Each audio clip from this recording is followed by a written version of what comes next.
పిలచుచున్నాడు బ్రహ్మ ప్రేమతో యేసు పిలచుచున్నాడు బ్రహ్మ. జిందా ఖుదావని సమస్యకి హల్లెలూయా హల్లెలూయా. ప్రియమైన సహోదరులారా, బైబిల్ విధంగా సెలవిస్తా ఉంది, కాలము సంపూర్ణమై ఉన్నది, దేవుని రాజ్యము సమీపించి ఉన్నది, मार मनसु बंदी सुवार्त नमुड़ी। प्रिय भाई बहनों, परमेश्वर का राज्य निकट आया है, पश्चाताप कीजिए और उद्धार पाइए। కాలములు సమయములు అన్ని కూడా దేవుని యొక్క ఆధీనంలో ఉన్నాయి. जो समय है और जो काल है सब कुछ परमेश्वर के अधीन में है। క్రీస్తు పూర్వము క్రీస్తు శకము और जो क्रिस्त पूर्व और क्रिस्त के पहले, క్రీస్తు మరి కాలము క్రీస్తు ద్వారా లెక్కింపబడతా ఉంది. और जो काल है जो प्रवेश मसीह के द्वारा गिनती किया गया है।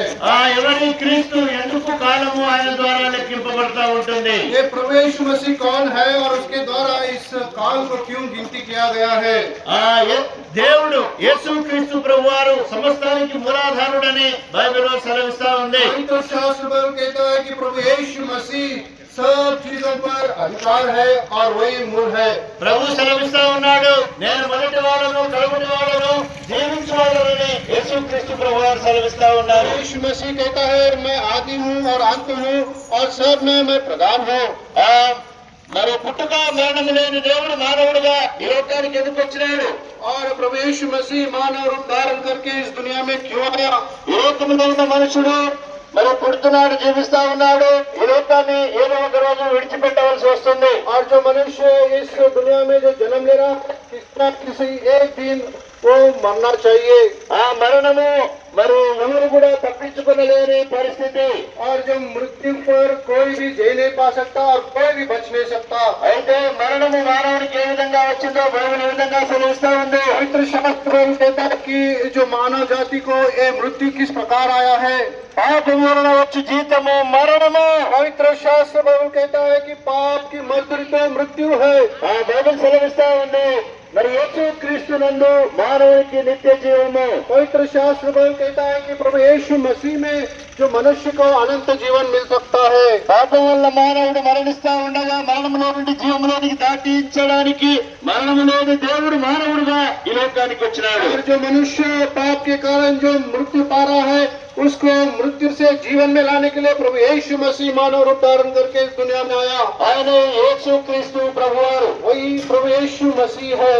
ఆ యేసు చెప్పను పునరుద్ధానమును జీవమును నేనే. प्रभु यीशु मसीह ने कहा, पुनरुत्थान और जीवन मैं हूँ। బ్రతికిన ఆయన విశ్వాసం ఉంచువారు ఎప్పుడూ చనిపోదు అని యేసు ప్రభువారు సెలవిచ్చినారు. यीशु मसीह ने कहा, जो मुझ पर विश्वास करेगा वो कभी भी मृत्यु नहीं पाएगा। ఆయన విశ్వాసం ఉంచువారు మరణించినను తిరిగి లేస్తాడని యేసు క్రీస్తు ప్రభువారు సెలవిచ్చినారు. यीशु मसीह ने कहा, जो मुझ पर विश्वास करेगा जो मृत्यु पाएगा फिर भी वो मेरे साथ अनंत जीवन में रहेगा। యేసు క్రీస్తు ప్రభువారు చెప్పిన మాటలు నిత్య జీవము, నిత్యత్వము, పరలోకమును గురించిన మాటలు. प्रभु यीशु मसीह जो राज्य है वो अनंत और स्वर्गीय बात है। బైబిల్ ఏ విధంగా సెలవిస్తా ఉంది, లోకమును దాని ఆశను గతించును గాని దేవుని చిత్తము నెరవేర్చువాడు నిరంతరము నిలుచునని. पवित्र शास्त्र कहता है, एक संसार की चीजें सब कुछ मिट जाएगा, परंतु जो परमेश्वर का इच्छा पूरा करेगा वो अनंत काल के लिए जीवन बिताएगा। మానవుడు ఈ లోకమే శాశ్వతమని అనుకుంటున్నాడు కానీ ఈ లోకం మనది కాదు. मनुष्य सोचता है कि ये जो संसार है अनंत काल तक रहेगा, परंतु ये जो संसार है थोड़े दिन का है। ఆ మానవుడు మరణించిన తర్వాత యేసు క్రీస్తు ప్రభువారు రెండోసారి వచ్చినప్పుడు మరి మనుషులందరూ తిరిగి లేస్తారు.